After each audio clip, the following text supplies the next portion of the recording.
Welcome back. We turn now to development across our state. Earlier this week, I had a chance to sit down with the head of the Mississippi Development Authority.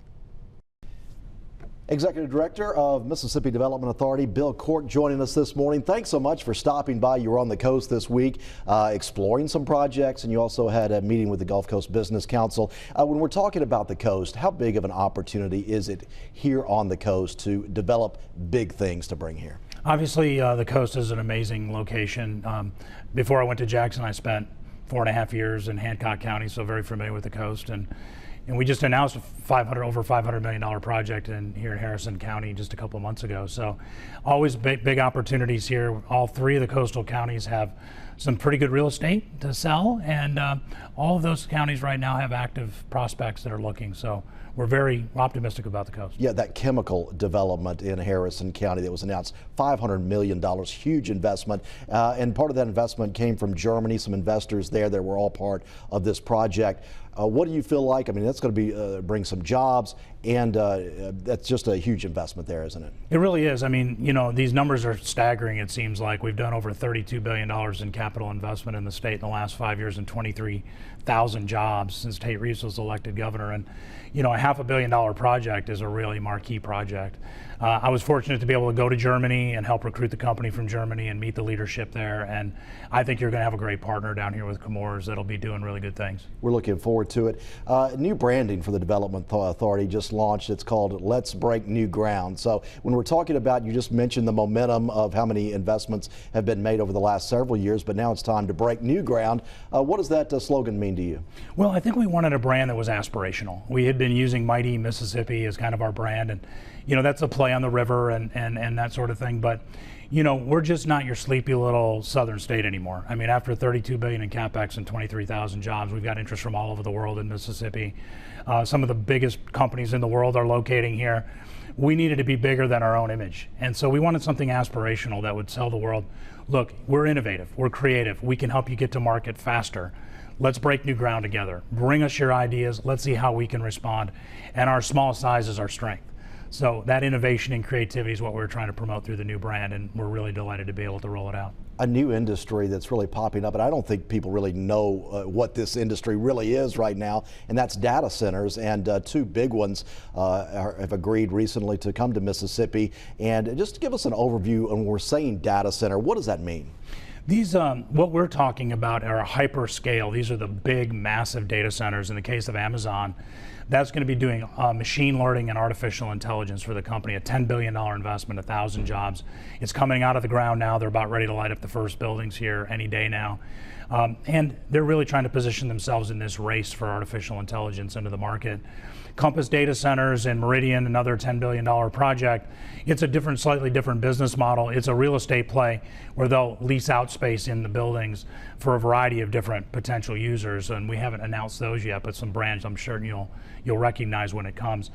So a data center is not a data center is not a data center. They all have different kinds of uses and needs. Some will store your cat pictures. Some will be doing advanced computing. And what we're trying to do is really find the higher end of that compute to bring to Mississippi, because we think that's where the most value for our economy is going to come from ultimately. And when you're bringing these centers in with new technology, how much new industry potentially plays off of this industry of data centers?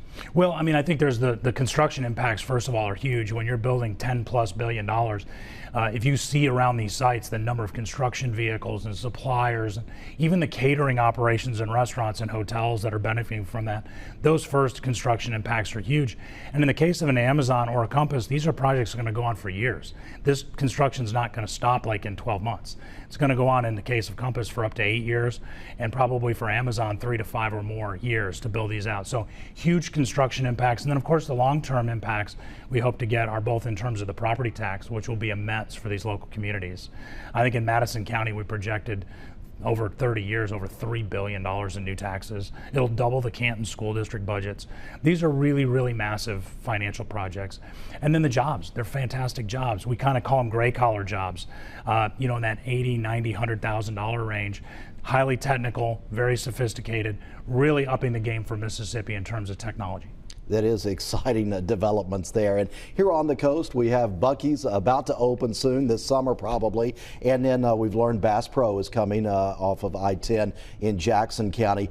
So these are two drivers to bring people in. They will be destinations, probably both of them.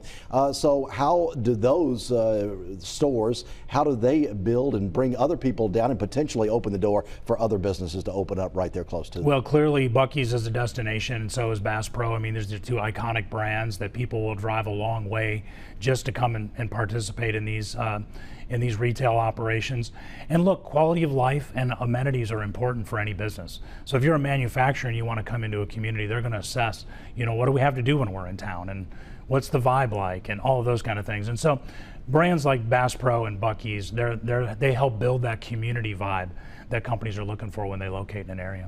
And so I know you can't talk specifics if you're talking with, and I'm sure you are talking with other businesses about coming here, but what is the potential here on the coast for that Bass Pro and Buc-ee's to lead to other things coming? Look, I think what we see on the coast, and which is always unique to the coast, is because of the weather risks and the wetlands and the things that are down here, it makes it very challenging for any company to come. But companies that need to be on the water are looking here.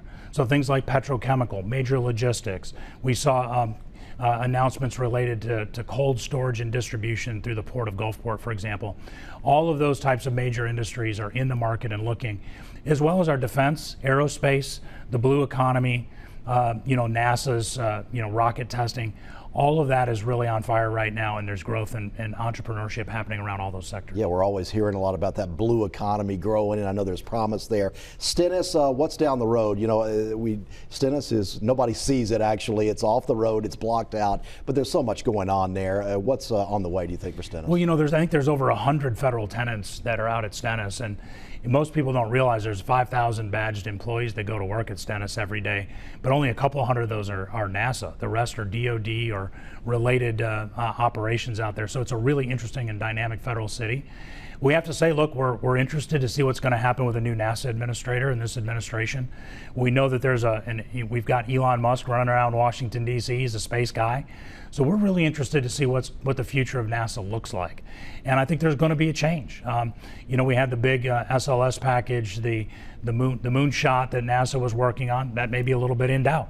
So what's going to happen? What's the future of NASA's Stennis Space Center for commercial space and government space is something we're all looking forward to find out. Yeah, it's always an opportunity there. An item moving through the legislature I want to bring your attention to, the tourism. It falls under MDA right now. There is a movement to bring tourism out and make it its own agency. What would be the reason for that, and do you feel like there's a need for it? Look, I think the destination marketing organizations like Coastal Mississippi for a long time have really wanted to have their own organization, their own department. That's not unusual. Other states typically break up economic development and tourism into different departments. And of course, there's a lot of money attached to this. You know, they started a fund taxing hotel room occupancy to develop an advertising fund, and that number's growing. So when you start to get more money, people get more interested in how it's going to get spent. And I think what the organizations really want is an opportunity to see our fourth largest contributor to the state's gross domestic product have its own organization. And so, look, tourism resides inside MDA today. We're doing a great job with it. We've got a great director in Rochelle Hicks, who's our director of tourism for the state. We think we're managing the state's advertising budget really well. But if the governor and the legislature see fit to create a new department, we're going to help them out and make sure it's a wild success. And go with it. And one other thing, you are in the next couple of days taking a big trip across the globe. Tell us about that trip and why you're going. You're always in partnerships. The state is trying to expand partnerships with different countries around the world. Yeah, that's right. I'll be when this show airs, I'll be in Korea, and we'll be waking up to watch this hopefully in Korea. Look, we are all over the planet. We have offices in Asia. We have representative offices in Japan, Korea, Singapore, Taiwan, Indonesia, Australia, and India.